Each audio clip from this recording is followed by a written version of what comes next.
Look closely. Recognize this city? Unless you belong to the Westchester Model Club, Pelham Manor, New York, you probably don't.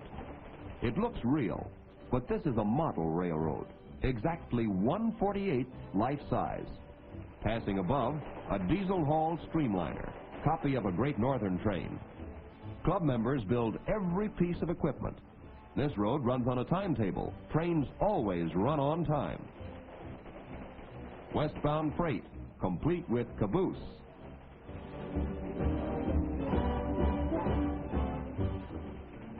In the background, a commuter train.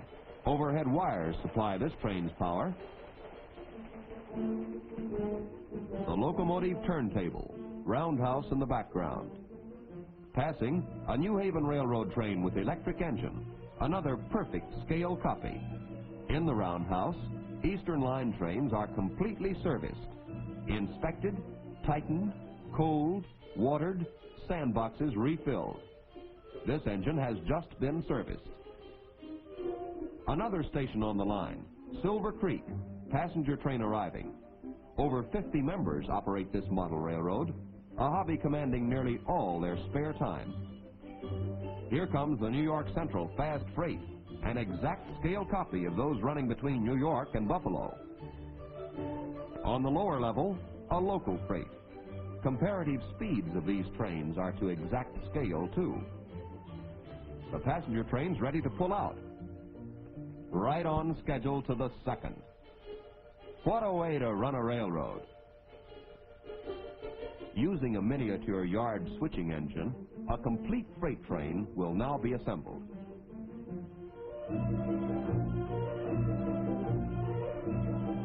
Mr. Russell Lockwood operating.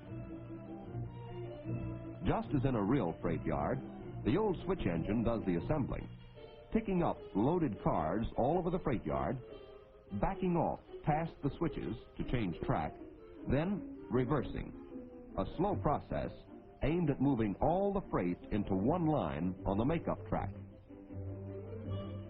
Past the switching point, the section will now reverse down into the makeup track.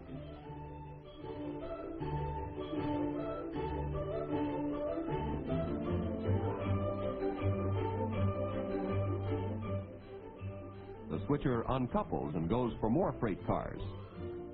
While the freight is assembled further, a word about who belongs to model clubs.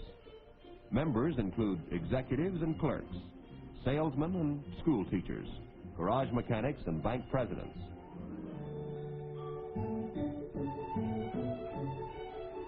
The switcher has already picked up another section. This too must back past the switching point and then reverse into the makeup track.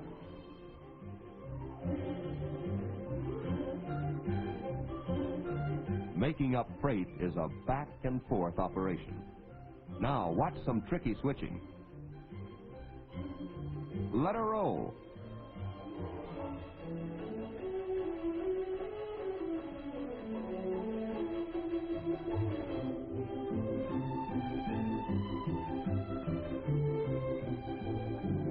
There, that does it.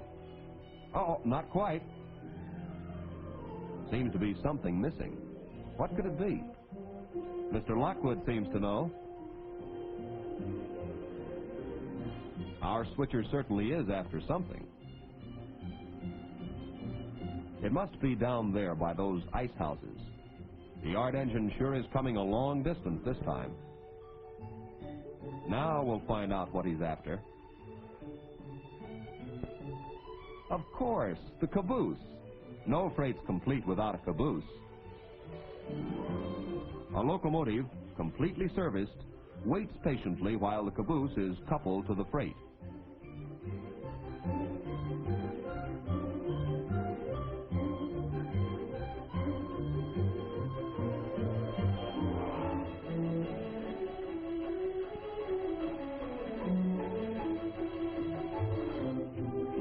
And now, the final step.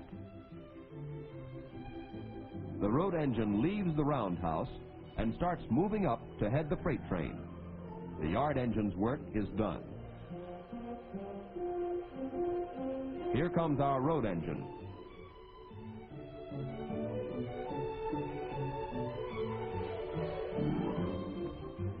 Now to back the engine to the load.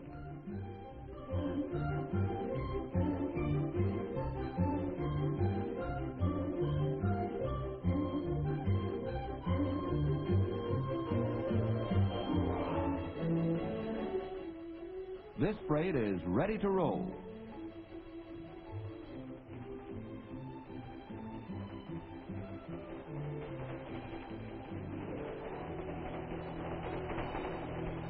There she goes, the freight you saw assembled in the yard. So long, caboose. Fine exhibition, Mr. Lockwood. You're a model railroader.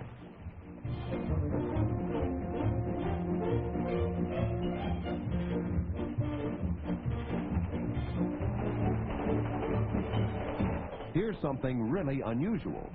A model circus train, made by a former circus man. The circus train is authentic in every detail.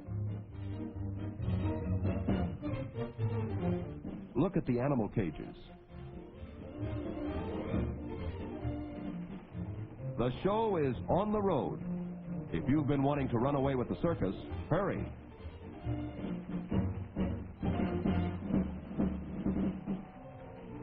Here is a safe railroad crossing. See the warning signal flashing? All tracks clear for the mail train, New Haven Streamliner.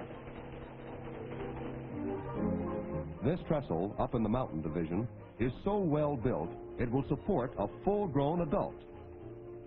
A 350 engine, drawing power from overhead wires. Fun and perfection are the twin objectives of the men who build their own rolling stock on this model railroader's dream come true. A steam locomotive on the mountain line. Not all model railroads equal this one, but this club's devotion to hobby is equaled wherever men run model trains. All over the world, in shops, in store windows, or in the cellar of the house, running them or just watching. The little trains that run on time hold never-ending fascination for millions of model railroaders.